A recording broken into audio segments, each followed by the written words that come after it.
ஓம் ஸ்ரீ குருப்யோ நம. ஸ்ரீ மகாபரிவாச்சரணம் மகாபரிவாச்சரணம் மகாபரிவாச்சரணம். இன்றைக்கி தெய்வத்தின் குரல் பாகம் 5 சங்கர சரித்தம் என்ற தலைப்பில் பெரிவா சொல்கிறத மேலே வாசிக்கிறது. இது பக்கம் 728 ஆரம்பிக்கிறது. சொர்ண காமாட்சிக்கு மாத்திரமின்றி ஊரை விட்டு ஊர் போன நடராஜா, தியாகராஜா, ரங்கராஜா, வரதராஜா ஆகிய எல்லோருக்குமே டெம்பரரி வாசஸ்தலமாக இருந்தது உடையார்பாளையம்தான். பாதுகாப்பான இடமாக இருந்ததோடு நல்ல ஆஸ்திக புத்தி வாய்ந்த ஜமீன்தார்களின் ஆட்சியில் இருந்ததால் இந்த பெரிய புண்ணியத்தை தட்டி கொண்டது. சுவாமி என்பதற்கு நேர் தமிழ் உடைமைக்காரர் அல்லது உடையார் என்பதுதான். உடையார்பாளையம் தன் பெயருக்கேற்ப அநேக உடையார்களை தன்னிடம் உடையதாக பெற்றது. அப்புறம் சமாதான காலம் வரும்போது அந்தந்த மூர்த்திகள் அதன் ஊருக்கு திரும்பி போயிற்று. காமாட்சி மட்டும் தஞ்சாவூருக்கு போய் அங்கே ஸ்திரவாசம் கொண்டு விட்டாள். ஏனென்று அப்புறம் சொல்கிறேன். உடையார்பாளையத்தில் சிவன் கோவிலும் பெருமாள் கோவிலும் இருக்கின்றன. அங்கேயுள்ள சிவன் கோவிலில் இன்றைக்கும் சபாபதி மண்டபம், தியாகராஜ மண்டபம், காமாட்சி மண்டபம் என்று அந்த 3 மூர்த்திகளும் தற்காலிக வாசம் செய்த சந்நிதிகள் இருக்கின்றன.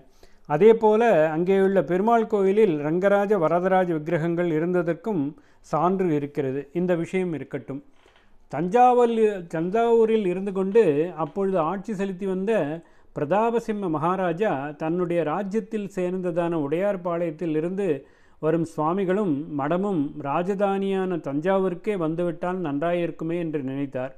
அப்படியே சுவாமிகளுக்கு பிரார்த்தனை செய்து கொண்டு அழைப்பு அனுப்பினார். சுவாமிகளும் தஞ்சாவூருக்கு போய் கொஞ்சம் காலம் தங்கினார். சொர்ண காமாட்சியும் கூட போனாள்.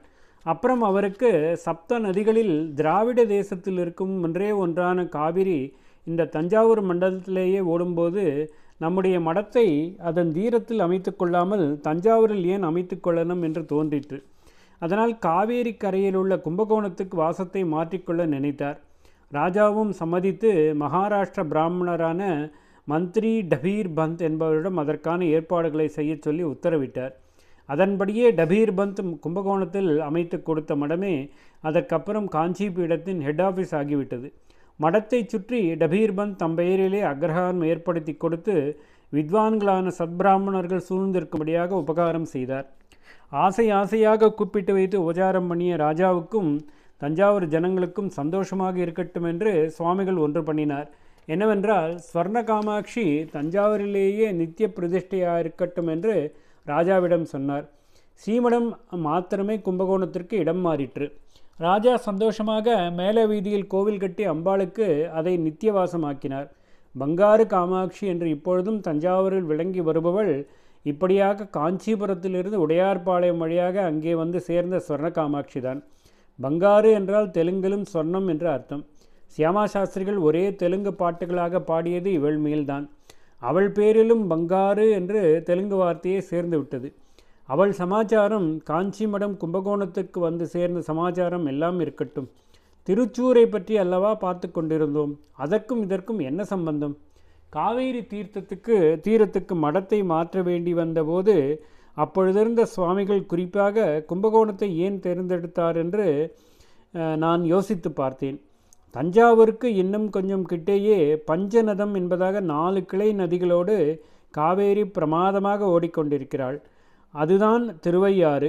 5 ஆறுகள். அதுதான் பஞ்சநதம். பூலோக கைலாசம் என்று சொல்லப்படும் மகாக்ஷேத்திரம் அது. இன்னும் அநேக மகாக்ஷேத்திரங்களும் காவேரி கரையில் இருக்கின்றன. காவேரி துலாஸ்தான விசேஷத்திற்கென்றே ஏற்பட்டதாக மாயவரம் இருக்கிறது. இப்படி பல இருக்கும்போது கும்பகோணத்தை ஸ்பெஷலாக செலக்ட் பண்ணுவானேன் என்று யோசித்து பார்த்தேன். அப்பொழுது கும்பகோண மகாக்ஷேத்திரத்தின் மகாத்மியங்கள் ஒன்றுக்கு மேல் ஒன்றாக அலைமோதி கொண்டு நினைவு வந்தன. முக்கியமாக இப்படி யோசித்து கொண்டே போகும்போது நம்முடைய ஆச்சாரியாளின் அவதாரத்திலேயே கும்பகோண சம்பந்தம் இருக்கிறது போல இருக்கிறது. ஆதிநாளில் அவருடைய பூர்வீகர்களுக்கே கும்பகோண சம்பந்தம் ஒன்று என்று தோன்றுகிறது என்று ஆச்சரியப்படும்படியாக சில லிங்குகள் அகப்பட்டன. அதைத்தான் சொல்ல வந்தேன். திருச்சூர் என்பதை நம்பூதிரிகள் சிவபுரம் என்றே சொல்கிறார்கள். தமிழில் சொன்னால் தமிழ்தானே மலையாளத்திலும் ஆதிபாஷை. அதனால் அப்படி சொன்னால் சிவப்பேரூர் புண்ணியக்ஷேத்திரங்களுக்கு ஆரம்பத்தில் திரு சேரும். மெட்ராஸிலேயே அல்லிக்கேணி என்பதை திருவல்லிக்கேணி என்றும் ஒற்றியூரை திருவொற்றியூர் என்றும் சொல்கிறோம் அல்லவா? அப்படி சிவப்பேரூருக்கு திரு போட்டு சொன்னால் திருச்சிவப்பேரூர், திருச்சிவப்பேரூர் என்பது மருவிதான் திருச்சூர் ஆகியிருக்கிறது. திருச்சூருக்கு சிவபுரம் என்ற பெயர் சொன்னேன் அல்லவா? சிவபுரம் என்று தமிழ்நாட்டிலும் ஊர் இருக்கிறது. பாடல் பெற்ற ஸ்தலம். அப்பர் சம்பந்தர் இருவருடைய தேவாரங்களும் அவ்வூர் சுவாமிக்கு இருக்கிறது. அது கும்பகோணத்துக்கு 3 மைலில் தென்கிழக்கே இருப்பது. கும்பகோணம் விஷயமாக சொன்னதற்கு இங்கேதான் காரணம் வருகிறது. ஒரு மகா க்ஷேத்திரம் இருந்தால் அதன் சாநித்தியம் அதை சுற்றி 5 குரோச ரேடியஸுக்கு பரவி இருக்கும்.